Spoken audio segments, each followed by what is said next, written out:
Vous payez encore 23 € pour utiliser ChatGPT? Vous passez à côté d'une bien meilleure solution. Aujourd'hui, je vous montre comment héberger votre propre interface ChatGPT directement chez vous. On se retrouve directement sur mon interface Proxmox. Je vais créer un nouveau conteneur. On va l'appeler OpenWebUI. Je définis un mot de passe. Je valide pour passer à l'étape suivante. Je choisis une Debian 12. On va lui allouer 16 Go de stockage, 4 cœurs de CPU et 6 Go de RAM. Stop!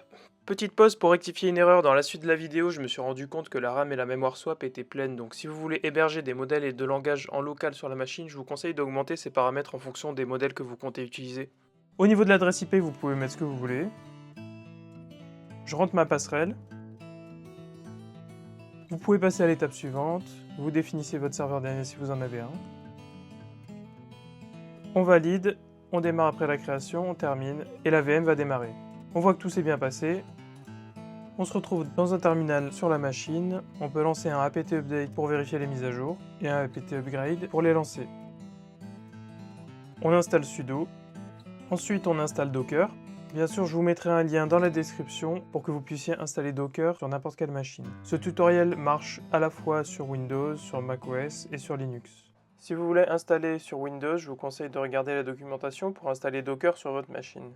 Je vais créer un nouveau dossier dans OPT que je vais appeler OpenWebUI. Dans ce dossier, je vais créer un fichier docker-compose.yml pour coller la configuration Docker. Dans ce dossier, vous pouvez coller ma configuration que je vous mets en description. On lance alors un Docker Compose Up. Le Docker Compose contient l'interface web OpenWebUI et l'application Ollama pour avoir une intelligence artificielle locale sur votre machine. Avec un Docker PS, je me rends compte que mes deux conteneurs tournent bien. Donc j'ai bien mon conteneur OpenWebUI qui est exposé sur le port 3000 et j'ai mon Ollama qui tourne en interne sur mon réseau Docker sur le port 11434. Je me rends sur Safari, sur l'adresse de ma machine sur le port 3000 et j'arrive sur une page démarrer. On me demande ici de rentrer un nom d'utilisateur, un email et un mot de passe, ce que je vais faire pour définir le compte SuperAdmin. Je rentre un email et je rentre un mot de passe. Ensuite, je clique sur créer un compte admin et j'arrive sur la première page de connexion d'OpenWebUI. Donc j'arrive sur cette page, mais comme vous pouvez le voir, quand je fais une requête, ça ne marche pas. Pour ça, il va falloir que je télécharge un modèle. Donc je vais me rendre dans les paramètres, réglages, réglages d'administration, modèle, gérer les modèles. Et ici, je peux télécharger un modèle depuis ollama.com. Donc ici, on me propose Mistral 7B. Donc, je vais rentrer Mistral 7B. Et ensuite, j'appuie sur le bouton télécharger. Donc une fois le modèle téléchargé, on voit que tout a fonctionné. Et quand j'actualise la page, on peut voir que le modèle Mistral 7B est apparu. Je retourne maintenant sur un nouveau chat. J'ai Mistral 7B qui apparaît bien ici. Donc je peux lui demander, par exemple, de m'expliquer ce que c'est qu'une attaque par injection SQL. Et donc comme on peut le voir, c'est assez lent, donc c'est pas exactement un équivalent de ChatGPT, c'est pas exactement ce que nous on veut de notre côté. J'accélère un peu la séquence pour arriver jusqu'au bout, mais comme vous le voyez, c'est très lent. Donc je vais vous montrer comment connecter l'application à ChatGPT. Donc vous retournez dans les paramètres, dans les réglages, réglages d'administration, connexion. Ici, vous allez dans la section OpenAI. Vous collez votre clé OpenAI. Donc je vais vous mettre un lien en description sur comment récupérer une clé pour OpenAI. Donc là, comme vous pouvez le voir, j'ai bien collé ma clé. La clé commence toujours par SK-. Vous enregistrez.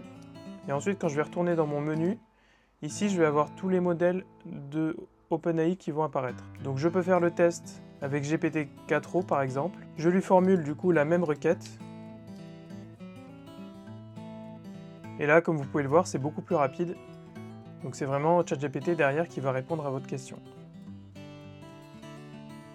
Donc voilà, en termes de vitesse, ça n'a vraiment rien à voir. Et là, au moins, vous avez une vraie intégration. Donc ce que je vous conseille de faire après, c'est de réajuster ici au niveau du max token en fonction du nombre de tokens que vous voulez. Par défaut, il est au minimum, donc 128. Si vous voulez avoir un petit peu plus de contexte, je vous conseille de monter un petit peu ce chiffre à 256.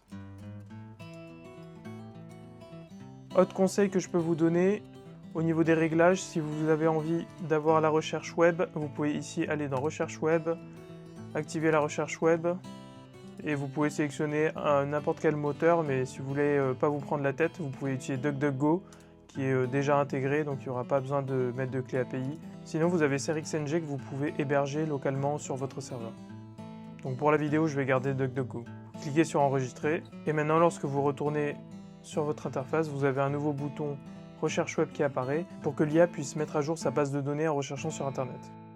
Donc là on peut voir que l'IA est en train de chercher sur internet. Entre temps je me suis rendu compte que j'avais pas assez de RAM, donc j'ai augmenté à 8 Go de RAM. Donc on peut voir que la réponse prend bien en compte des recherches qui ont été faites sur internet. Prochain conseil que je peux vous donner, dans les réglages d'administration, vous pouvez aller dans l'onglet Documents et ici vous pouvez personnaliser le prompt qui sera utilisé pour donner des instructions au modèle de langage que vous allez utiliser.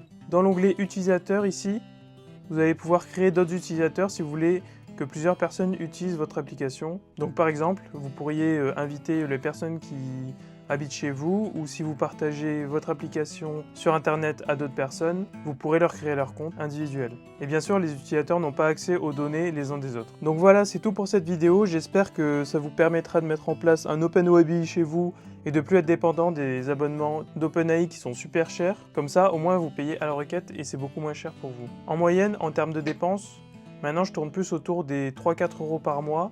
Alors qu'avant, je payais l'abonnement à 23 € par mois, et pour moi, c'est un réel gain d'économie. J'ai presque divisé mes coûts par 10 par rapport à l'abonnement payant de ChatGPT. Donc voilà, dans cette vidéo, je vous ai montré toutes les étapes pour installer OpenOABI, et si vous êtes familier avec l'installation d'un reverse proxy avec Apache pour sécuriser vos flux, ou avec le déploiement de votre application sur Cloudflare, je vous invite à le faire si ça vous intéresse, si vous en avez besoin. Maintenant, il ne vous reste plus qu'à faire le tour de l'outil pour aller explorer les différents paramètres à configurer. Un dernier conseil que je peux vous donner si vous utilisez des services d'API comme celui d'OpenAI, c'est d'aller dans les réglages, Data Control, Sharing, et de désactiver le partage de données de télémétrie que vous pouvez envoyer à OpenAI lorsque vous faites des requêtes.